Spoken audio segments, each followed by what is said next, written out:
18-13. உன் தேவனாகிய கர்த்தருக்கு முன்பாக நீ உத்தமனாயிருக்க கடவாய்.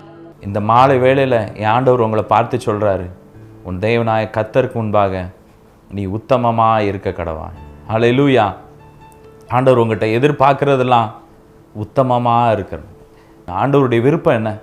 என் பிள்ளைங்க எனக்கு முன்பாக உத்தமமாக இருக்கணும். ஆண்டவர் நம்மகிட்ட எதிர்பார்க்குறது வேறு எதையுமே, பொண்ணையோ வெள்ளியோ எதிர்பார்க்கல. என் பிள்ளைங்க உத்தமமாக என்னை பின்பற்றணும்னு சொல்லி ஆண்டவர் விரும்புகிறார்.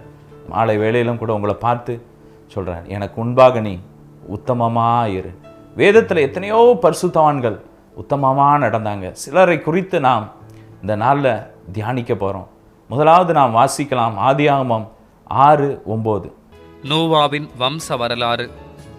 நோவா தன் காலத்தில் இருந்தவர்களுக்குள்ளே நீதிமானும் உத்தமனுமாயிருந்தான். நோவா தேவனோடே சஞ்சரித்துக் கொண்டிருந்தான்.